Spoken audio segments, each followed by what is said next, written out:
The wind howled through the nearly empty bus stop as the camera zooms in on a trembling little hand tugging at her mother's sleeve. "Don't cry, Mommy. Maybe that man will help us," the little girl whispered, pointing at a stranger across the street, a man who looked just as tired, just as lost, yet somehow steady.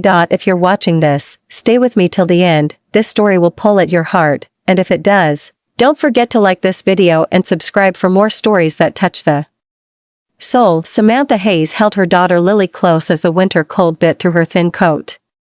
Her savings were gone, her job had slipped away after too many late arrivals because she had no babysitter, and today their landlord had finally locked them out. She tried to hold back tears, but when Lily saw them, she panicked. "Mommy, please don't cry," Samantha forced a smile. "I'm okay, honey. Mommy's just thinking." That's when Lily pointed. "Maybe that man will help us." Samantha followed her daughter's gaze and saw a man lifting a small boy out of a pickup truck, adjusting a backpack on the child's shoulders. The boy's laugh echoed, pure, innocent. The man, tall with a rugged tiredness in his eyes, gently ruffled his son's hair. He didn't look dangerous. Just kind. Still, Samantha shook her head. "We don't ask strangers for help, sweetheart. But fate often doesn't wait for permission." As Lily tried to warm her hands by blowing into them, the little boy from across the road noticed and nudged his father. "Dad, that girl looks cold." The man's eyes turned toward them, concern immediately crossing his face. Moments later, he was approaching. "Hi," he said gently. "I'm Michael Carter, and this little guy is my son, Ethan. Are you two all right?"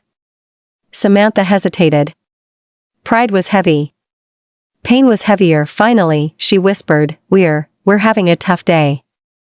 Michael nodded, as though he understood far more than she said. "I've had a few of those," he replied softly. "Can I help somehow? Maybe get you both something warm to eat?" Samantha wanted to refuse, but Lily looked up with hopeful eyes. "And sometimes hope is the only thing that keeps a mother standing." So she nodded. Inside a small diner nearby, warmth wrapped around them like a blanket.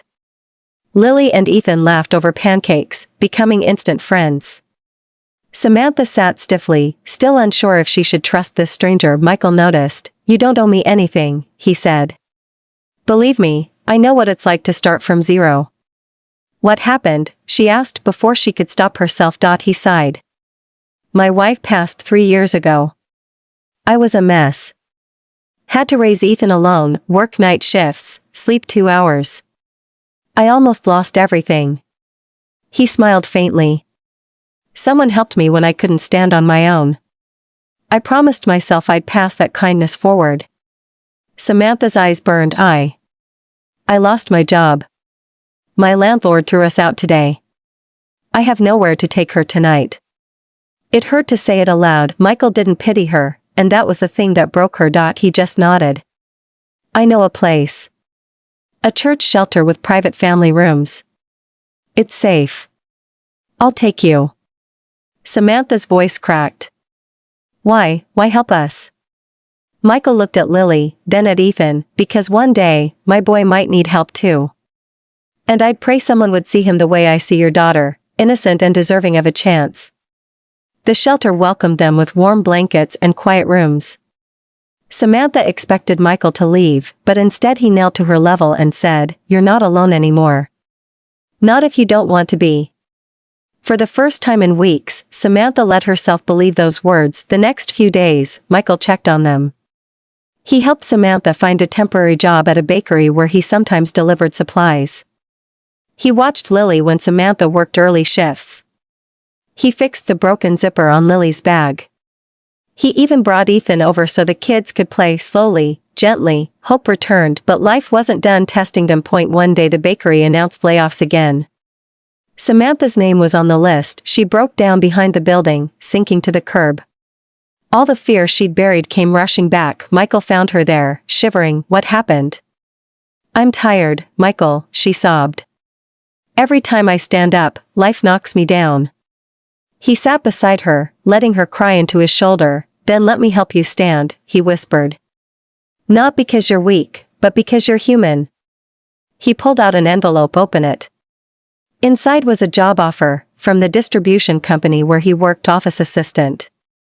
Full-time. Benefits. I talked to my boss. You deserve a stable start, he said. Samantha gasped. Michael. I can't take this. You've done so much. I'm not doing it for you alone, he said, looking toward where Lily and Ethan were drawing chalk on the pavement. I'm doing it for them too.